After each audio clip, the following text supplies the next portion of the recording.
My name is Manu Chandaria. I'm 95 years old. I was born in Nairobi, but I visited many countries.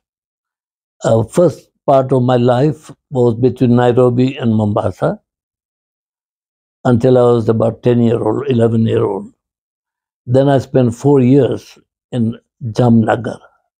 Jamnagar is a place which is a city near where all our community comes from. Next to Nairobi Jamnagar are 52 villages. And from those villages, all the Oswals come from. Some of them were already migrated to Jamnagar, but very few. So it was interesting to meet the people and start understanding how our life of our parents were. Though they were not there anymore, they had already come over here. But you can see the villages, you can see the old people, you can see their clothes, you can see their living conditions and their food habits. Very simple, unbelievably simple. So it was an interesting experience for those 4 years. And at the same time, in those 4 years, because the medium was Gujarati and English, I got the chance to read Gujarati literature. And there were not a single writer of importance that I had not read in those 4 years. That improved knowledge because while being in East Africa, we knew only whatever is around us, nothing more than that. But when you go to India, it opened up our eyes. And my experience was just like this, that we took a ship from Mombasa, and Mombasa probably had one building or two buildings of 2 stories. And Nairobi had probably one building of 3 stories. And when it landed in Mumbai, we could not believe our eyes. It's beautifully lit because it was early morning and the lights were still on. And then when it started opening up, you see wide roads, trams running around, double-decker buses there, and the buildings of 6, 8, 9, 10 stories. Couldn't believe it. And I looked at ourselves in the first challenge, say, hey, what's the difference between me and these people? We look the same. And actually, we speak the same languages also. But how come they are so here? And in Nairobi and Mombasa, we hardly had one building or two buildings, 2 stories. So that challenged me really hard, that it's people who can make it. And we are people. If you're given a chance and opportunity to do it, we'll do it. And that really started my first career in India. In India, I started learning and seeing what poverty is, number one, what affluence is, the rich people, what money can buy. And it was princely state, there was Maharaja. And my God, their palaces and their style of living, and one could not believe that what opulence, how much money, and how much they used to, and all is from the people. Every income is from the people. So it gave a balanced idea, and it was not only Jamnagar. There were almost 29 different states in Saurashtra, a small portion. There's Junagadh state, there's a Bhavnagar state, there's Porbandar state, there's Jamnagar state. Like that, number of states were there. And it started giving us that how much we think we know. And when you see in a classmate, you start thinking, you don't even know 20%. or 25% of what he knows because he's exposed. And in Kenya, we were exposed to what little thing around us. But he's exposed. He can talk about education, he can talk about languages, he can talk about subject that he has read, he can talk about what Mumbai is, he can talk about what India is. And their whole concept was very different. So it gave me a great grinding of 4 years. Good languages, excellent education, very cheap education, almost no fees, zero fees. But 2-3 annas we have to give for water and for seeing the sports. That's it. And at that time, the India, Jamnagar state was famous for cricket because Prince Ranjit, from under whose name the Ranji Trophy is today, he was a great cricketer, and he was playing cricket in the counties in England, and he was so great that his name became as a standard. And because of that, the cricket was very, very interesting for people who lived in Jamnagar. And though we never had a capacity to even do anything about it, but just to see him and see the people around him was a great opportunity. After 4 years, we never thought that we would go for further education because in our community, if a person reaches up to Form 2, Form 3, then he has to go to the shop in the afternoon. It so happened that we didn't have a shop over there. So there was no way that we could go to the shop. And basically, it allowed us to do the education. And we all finalized and we passed our matriculation. And then the opportunity came to go to university. We were probably the fourth or fifth person in our community to go to the university. There were 2 or 3 people who had gone to London. There were 2 lawyers who had gone from to London from here ahead of us. There were a couple of the fellows who did not finish but came back.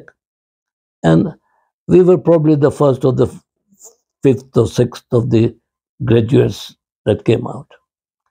But it totally changed our ideology because we went to Mumbai. And Mumbai couldn't even believe or understand how Mumbai operates. Mumbai operates 24 hours a day and night. Everything, even at 4 o'clock in the morning, if you want to go and eat, is available. At 2 o'clock in the morning, you want to go and eat, it's available. Anything and everything. You want to buy something, it's available. And it was a total different experience of grandeur, what you call, what Nairobi, what Mombasa, what Jamnagar, and what Mumbai. It was scale of 1 to 100. It's not scale of 1 to 10 or 1 to 15, 1 to 100. And we couldn't believe ourselves that we were exposed to so many things, theaters, movies, plays, sports, cricket, and football was not very much there, but cricket was very, very popular. And then so many other games. We cannot afford. There are so many other games in India that you can play. And so that university education, again, both boys and girls together. So it was not just only boys. It's just not like our schools, the boys' schools and girls' schools. They're all together. And when you see the grandeur of education, and I did my first degree, I thought, my God, I've achieved something. But there are people who did masters, then they did doctorate, Then they did research. The field of education was so big and so large, we could not even think that education can be so wide, so important. Medical schools, engineering schools, uh, art schools, you name it. There are all kinds of different kind of schools that you can get around, that you can do your courses, and you can become somebody who is important. So we, in our that university life was easy, very enjoyable. What we never did or which we never saw, first time we started seeing them, enjoying them.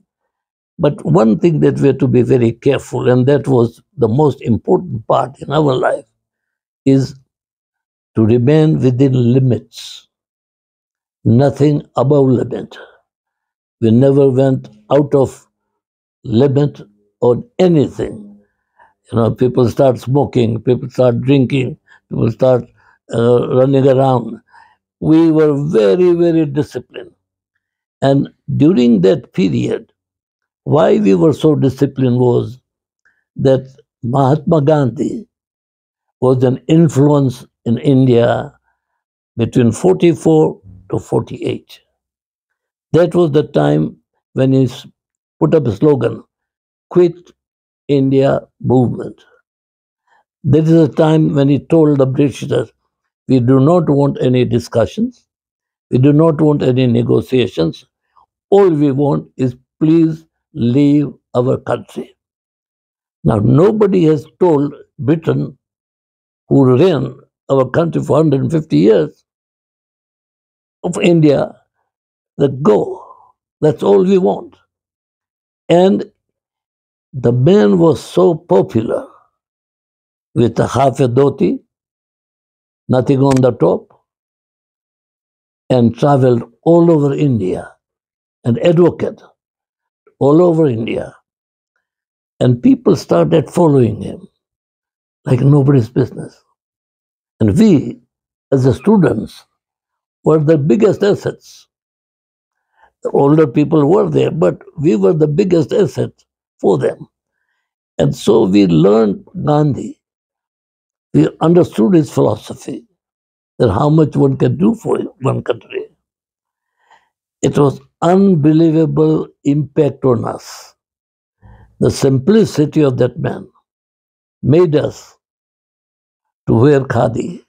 What is khadi? Is hand spinning, hand weaving, and then you wear the clothes, made out the clothes, and you wear it.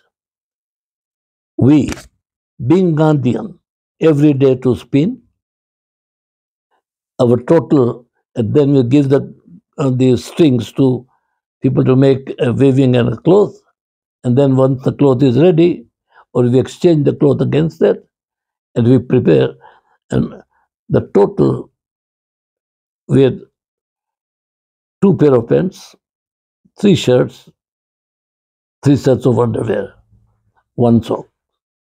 For 4 years, this was what you call our wardrobe. Not me alone. My two brothers, my brother and two cousins, all four of us became Gandhian in principle, trying to serve the nation, trying to serve others rather than building myself up. And that was the biggest influence of those 4 years that made us to understand that how people can be useful, can make a difference, because it's the people who makes the difference, but not everyone. But unless you've got some philosophy, some kind of aim, then and then you can decide, yes, I want to reach there. Yes, you will reach. You might fall in between sometimes, but you still will get up and will reach. And that attitude of Gandhi, nothing in hand, zero, to even 2 meals was not possible. And yet, he liberated India at that time, about 380 million people, 400 million people. Now we are 1.4 billion. It was 400,000 at that time. But it was something, an experience that we went through, which built our life. That yes, we have to remain simple, we have to grow, we have to contribute, and we have got a capacity to do it. And that gave us the basic mantra, or what you say, a slogan. Yes, you can do it. If you want it, you can do it. And from that day onwards, I think it changed our lives. Then after our graduation, our parents decided that we should go to United States. So two of us were graduated, so we were sent to the United States. One of my elder cousin was still in the engineering school, and the younger one was in a commerce college, only 1 year old, one year, and he still had to do 3 more years to go. So they decided that you go.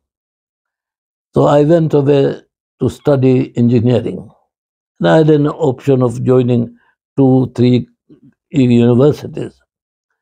But I decided to go to a place where I found that there was somebody from Kenya. There was just now the lady whom you had met when you came in earlier. That is Mrs. Manju Patel. His brother used to be in Oklahoma. So when I went over there, I saw 4 people of Asian origin of India, and they had been there for a longer period. 2 of them had been longer period. 2 of them were just new like me, and it gave me a total new lookout. When you go to New York, and I remember the first night we were booked in a hotel, about 70, 80 stories high building, and our room was on 62nd floor. And because of time difference, we got up in the middle of the night and we looked downstairs. We see people walking at night like this. Very small streets, lots of people going, coming. At night, New York never sleeps. It's always just like Mumbai, it never sleeps. So, it again, that was the second challenge. The minute we entered United States, came by plane and saw this building, not 10 stories, 50 stories, 60 stories, 70 stories. Empire State Building was the highest building there. When we looked at it, our neck just went like this, Could not understand that these are human beings. They might not be the brown like us, but they're human beings. If they can achieve, why couldn't we do anything in Africa? There's nothing there. Absolutely nothing. So the challenges that hit you makes you, builds you that yes, there is a possibility. You can do something about it. You can build yourself. And there is no way that we wanted to remain unattended to these issues. So we worked very hard. I graduated, did my master's in engineering. First, I had to do my 2 years of engineering degree because I was moving from physics and chemistry to the engineering. So it took me 2 years to do my first degree. Then I did another master's in the degree, and then I came back. But that life in the Oklahoma University, uh, the life of American living, American growth, American capacity, even then was so big, unbelievable. The roads, the railroads, the airport, you couldn't believe it. You couldn't even think about it. That how can a nation, and it was number one. And even after so many years we are here, I'm talking about 50s. 48 I was, and I graduated from India. And I came back to work here in 51.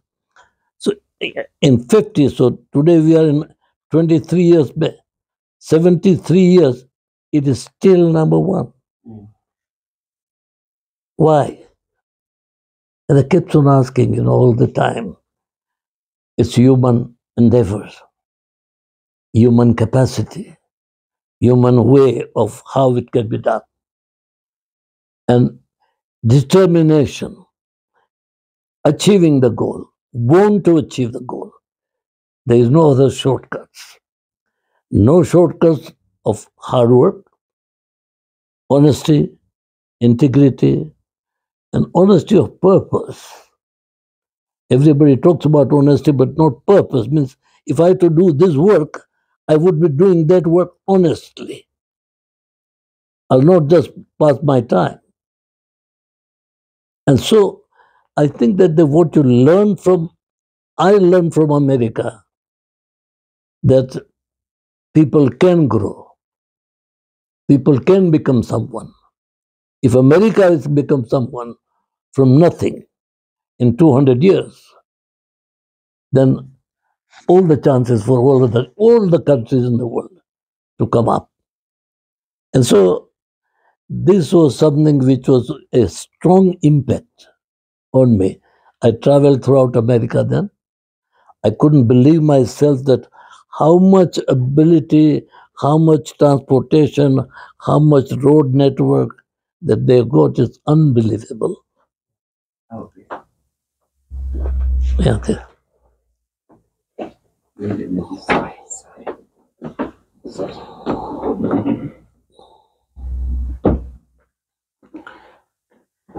So that experience.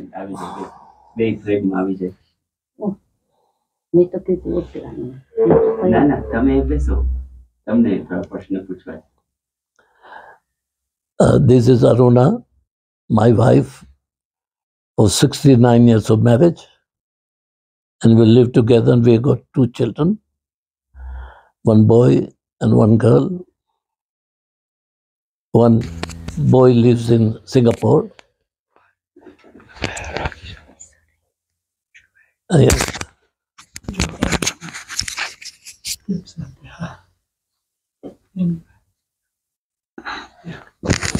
Yeah. And daughter lives in Geneva, and we have got 2 young girls from our boys' side, and one girl from our daughter's side. Though she is from a family of 9, I'm from family of 8, but we had only 2. So that makes the family. So the American experience, American, and then we came down to Kenya. From top country to the almost bottom countries, where there was very little. And we always kept on wondering, would we ever become America? Would we ever? Even a small portion of America. But what it helped us was that the dream, what we saw, built us that yes, that can be done. And so after starting over here, we had lost almost all of our wealth during the wartime. So it was just a huge start. There was a manufacturing plant known as Kenya Kalu Works, with 40 people working and 6 members of the family on top. When you go home, We had 36 people. So we couldn't believe that how we are going to turn around. But we had no other alternative. The first 6 months, we kept on arguing. Is this what we are going to live for? Are we going to be just, because 3 of us already joined now. 4th was still at school or university. So are we going to be spending our time with these 40 people? Or are we going to become somebody? And time and again, we kept on saying that, why don't you just quit? I had a master's degree. My brother had a degree from California of food technology. He had only 2 degrees now. My other cousin had civil engineering. We all would get a nice job, 9 to 5. And why should we bother about this? And that kept on arguing against it. Hey, what? Our responsibility, the sacrifice our parents did for us from nothing. They came here with nothing, with 100 rupees in pocket. They worked hard for years together. They missed meals for us. And now at this particular point, we decide now, bye-bye, and tell him, thank you. It kept on arguing. The American way, get out, do something on your own. The Indian philosophy, Gandhian philosophy, this is yours. If you want to become somebody, you build it. What your parents have built, you can build on top of it. Though our parents built a lot of things and lost a lot of things. So there are all the possibilities. So one day we decided after 6 months of argument, no. We will work for the family and we'll bring it up. We'll do whatever is necessary for us. And from tomorrow morning, we are not going to discuss yes or no, here or go away. Here. And that's it. And we started working hard. In 4 years' time, from 40 people, in 2 years' time, we became 100 people working. In 4 years, we had 400 people working. And then, by 8 years, we had 800 people working. So we grew, and we knew that we can. And it showed us that exactly from nothing, from 40, we became 800. It's all possible. It all requires hard work. It requires honesty, integrity in your work. It requires ideas, thoughts, and put your education to work. And so we build. And then we wanted to see, enough in Kenya alone. We want to expand. So we sent some family member to Tanzania. Arun and myself went to Uganda. And somebody went to Ethiopia. Somebody went to Zambia. And over a 5-year period, it was very difficult. But we became a pan-African company. Having businesses in Uganda, having businesses in Ethiopia, having businesses in Zambia, and having businesses in Kenya. So Kenya, Uganda, Tanzania, Ethiopia, and Zambia. Again, we can do it. Certainly we can do it. So then 61 then come along and said, no, now let's go out. And we opened up the first office in London. And 2 members of the family went to London. After a few years, we opened up again in Singapore. Again, 2-3 members of the family went over there. Because we were a joint family, and there were 15, 16 people available for going and doing things.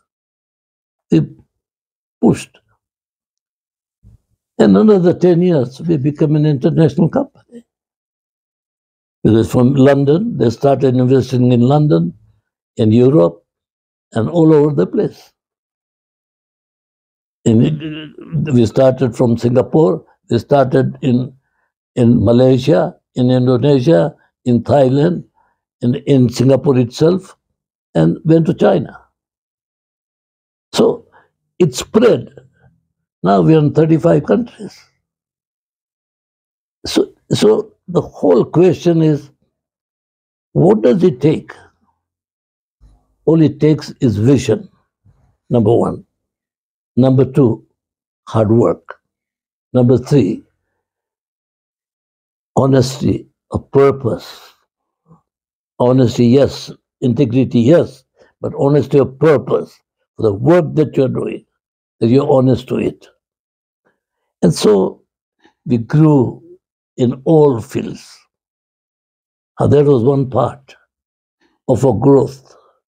And today, we are in so many countries and so many places what we manufacture. And everything is in more or less in manufacturing.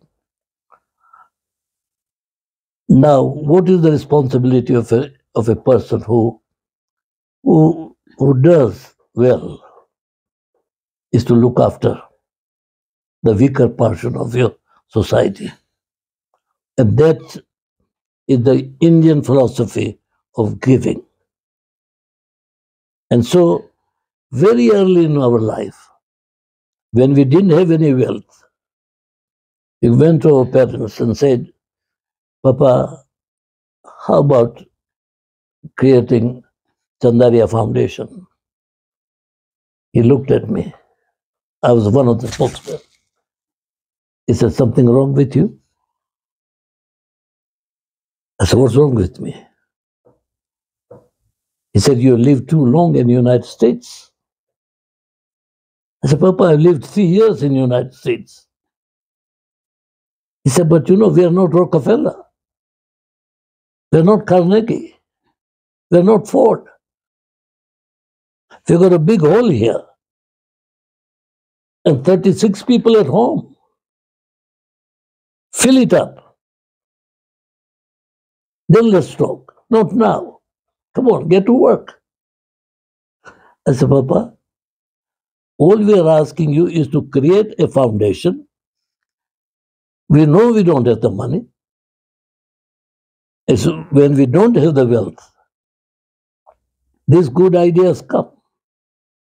When we have wealth, this idea will never come that let's do something for others. Let's do ourselves for us only. That's it. So, why we don't have the wealth, let's do something about it. He said, listen, man, I'll listen to you. Get to work. Keep your mouth shut, get to work. So again, we started back to work. But always dreaming that someday we will create Chandaria Foundation, which will have a possibility of social work, exposing people of the family to do something good for the country, for the people who cannot help themselves. So after 4 years, when we became 400 people, my father came back and said, I'm very happy with the idea that you had of Chandaria Foundation. Not then, but now, yes, let's create. And he gave 10% of the company shares to Chandaria Foundation. And what has Chandaria Foundation done? A lot of social work. Now, social work of not just writing checks, but getting involved, understanding what the issues are, why the issues are, how we can help with the money. With money you can keep on putting and nothing can happen. It can get finished. So basically this was the idea behind it. And today Chandaria Foundation is known all over the place. So the social work, understanding the pain of the people to whom you cannot otherwise think about. It's not only our community. Our community is very small. The Asian community is also very small compared to the others. So, to try to find out how we can improve the standards of living, how to improve their education standards, how to improve their health standards, so that they've got a much better capacity to build, just like we built. Yeah. So I think the Chandaria Foundation's role in this country is great. And we thought, and everybody kept on asking, our Indian philosophy is you give by right hand, left hand must not know. That's the philosophy. That you give something, this must not know that you're given. But we decided no. We'll put Chandaria label so that we can ask incite other people to do something good. And some did, and some are doing, but not at the rate that we want them to do. Because we are here in economic field, and we can certainly make a lot of change. But yet, it's not reached to an extent. But still, everybody still reads Chandaria. And they say, oh, but it's a lot of money. It doesn't take a lot of money. It starts taking small money and you build. And I think that is another avenue of service. Service above self, service to the people that you live in, service to the country that you are operating in, and service to whom they cannot even see where the daylight comes from. And so it worked out extremely well. So these are the two activities on the business side, on this side. And the most important part of this is how to keep the family together. And today we are 50 people. The family is together. And so it's an exercise of a great example for others to follow. That from zero, you can build to something which is great and which becomes an example to others. Not it satisfies me, but besides that, it becomes an example to others. And so this is the story on our lifetime. Now, on my domestic side, my wife, she has been a great supporter for all the 69 years. What I am is not because what I am, is because of her also. Her way, her sacrifices for the family, for looking after the people, for the understanding, for holding my hand, and whatever times that I go, and holding my hand when I'm depressed, because I fail. When you fail, you need somebody to hold your hand. She has been a great supporter. And then we've got two children. They are great assets to us. One has gone to Stanford. He has got two daughters. Both of them finished Stanford, first degree. The second one worked, the first one worked at McKinsey for 2 years. Now she has already completed 1 year at Harvard for her MBA. Next year she'll be a full MBA. The other one also is working for Ernst & Young in Los Angeles. And after that, she will also do her master. My daughter's side, one daughter, she also did a first degree at Columbia and then did a master's MBA at Columbia. So all is settled from when I look at it. My father, three vernacular. My mother, illiterate. My two brothers, elder brothers, one up to didn't complete his primary education, standard 6 or standard 7. Second brother did not complete her senior Cambridge. After that, the whole family is either graduate or a double graduate or a master's or a PhD. From illiterate mother, 3 vernacular father. Look at the propagation, because they said the future of my children is going to be anything different. It will going to be different than mine. They should be building their future, but not like mine. So he pushed us very hard. And I think that in life, you need people keep on pushing. We want to be someone, then you become someone. By just saying for the sake of saying, no. By saying that I want to be something, you got to put that effort. And effort is the answer of today. So in my family, in the small family, my major family, and overall, was still on one account and living now in different 5 countries.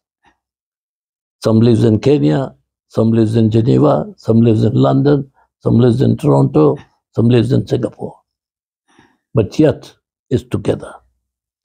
Now that's a classical example of what a family could be.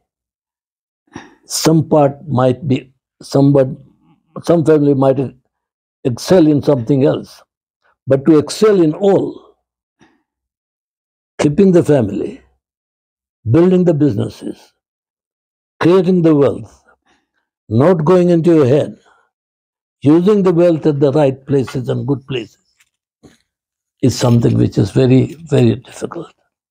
But it's the philosophy of the family that yes, we had nothing to start with, and we are created for an ideology that will be helpful to others who cannot help themselves. Great. Yeah. Thank you.